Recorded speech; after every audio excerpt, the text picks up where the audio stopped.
If you pick one track for timing and dynamics and one for tone and decay, what would they be? I can't think of any particular tracks. What I will say is that for tone and decay, piano for me. You can hear so much in the harmonics and, the way a piano note rings down that tells you about that. Piano is also very good for pitch relationships. And I think pitch relationships are things that it's not talked about enough in this industry. Tone is one thing, but I think musicality is really conveyed in the pitch relationships of the notes. And a really good example of that is the beginning of Piano Man. There's that piano roll in, and then you hear the notes, and you hear this progression of notes in that initial intro. And on lesser amplifiers, what you hear is the notes, they kind of sit like this.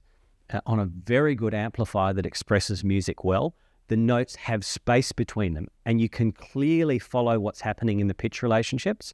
And the pitch relationships, one of the things that convey that emotional content. So piano, yes, for tone and decay. I think in terms of timing, it's really just a piece of music that you know well. If it's an amplifier that doesn't portray timing particularly well, you'll hear it. It'll sound sluggish, but ultimately a piece of music that you know well is, I think, better than a test track, so to speak. Okay. What kind of genre do you like? I listen to most things other than sort of the death metal. That's kind of the extreme for me, so, I kind of stay away from that, but I like folk, bluesy stuff, a bit of modern music, just a very broad selection. My daughter, she's just turned 18. She loves country music. So, we've quite often got country music playing in the house, and we often joke that we can tell when my daughter's put a piece of music on because they're singing about a cow and a truck. So how did she get into country music? I really don't know. But, both kids have quite bizarre tastes for young kids these days. My daughter had a look at her Spotify account. At the end of the year, it gives you the summary of what you've been listening to. And my daughter, who has just turned 16, Spotify told her that her listening age was 63. I actually think that's a really positive thing because she's not listening to that narrow range of music that she hears, radio or whatever. She listens to a lot of 70s music, some of the classic stuff that I'll listen to. It's on her playlist without having heard it from me first.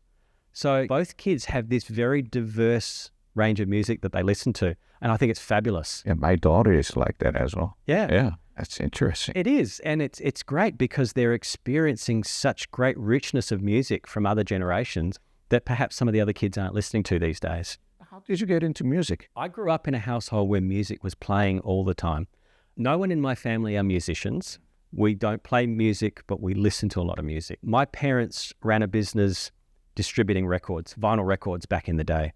And so we always had boxes of records come through from the various companies. We would go to school fairs and my parents would donate a box of records and they would be raffled off and things like that. So it was music always in the house. It was always playing. And I was exposed to a lot of music from 60s largely through the 70s. It was just always playing at home. It's no wonder you got into distribution business of the audio. Well, that's right. I mean, the distribution business really started as an opportunity for me and Mike as well to indulge our passion with gear. We were able to start that business and get access to a range of equipment that would have been prohibitively expensive otherwise, but we were able to enjoy that and then actually build a network of dealers around the country because we truly believed in the products we were bringing in. We didn't just sell a product because it was going to be a good seller. If we didn't really believe in the product, we can't represent the product and we can't sell that product because it would be through lack of integrity. And ultimately, our dealers get engaged by the level of enthusiasm we have with the product. So how do you find those kind of good products, good brands? In the early days, it was kind of luck that we found a couple of brands that didn't have representation in Australia or had a gap in representation, were products that we really loved. The first one of those was PS Audio. And we slowly over time built up a reputation with the dealers. And then through the connections with PS Audio internationally, that we really believed in a product, then we could sell it in Australia. You really have a good relationship with Paul then. Oh yeah, Paul is a great guy. We have a very, very good relationship with PS Audio. If you could add one feature to Equinox with zero constraints, what would it be? I guess one feature that would probably be welcomed by customers would be a very high performance phono stage.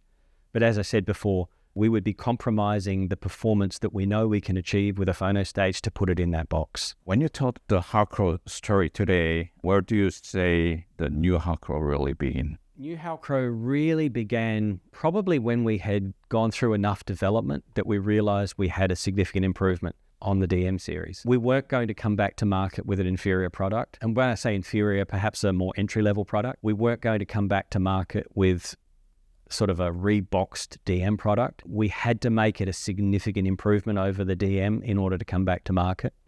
And so it was only after several years of work we got to the point of realizing that yes, it could come back. And also in the process, we developed an electrostatic loudspeaker. In some senses was a bit of a passion project. It's a remarkable loudspeaker, but it's very big, very difficult to move around. We demonstrated it at the Melbourne HiFi show many years ago, really to demonstrate our amplifiers as we were coming back to market. So only a couple of them exist and we've never sold one and we may never sell one, but it's a remarkable loudspeaker. But they look tiny. That means the speakers are really huge. They are really big speakers, yeah. They're full range electrostatics. They just do an amazing performance. What year would be when you say the new Halcro started? Probably around about 5 years ago. Didn't you have a problem with COVID then? Yes, we did. We had a problem with COVID and we also had a problem with a couple of particular markets that had sanctions against them that, you know, we had some very strong interest in. So yes, it did cause some problems, but, you know, everyone's had the same issue there. It would have been nice if we'd been able to start selling as those things happened, but we weren't able to get out there and sort of promote the brand as we needed to. How did you manage that time? The company wasn't really costing much to run because, you know, we were transitioning from part-time into sort of scaling up. So we managed costs very effectively there. I guess that was the key. We hadn't already created a huge operational burden. So we were able to just wait it out a bit longer. Thank you very much for sharing time with us. It's a pleasure. Thank you.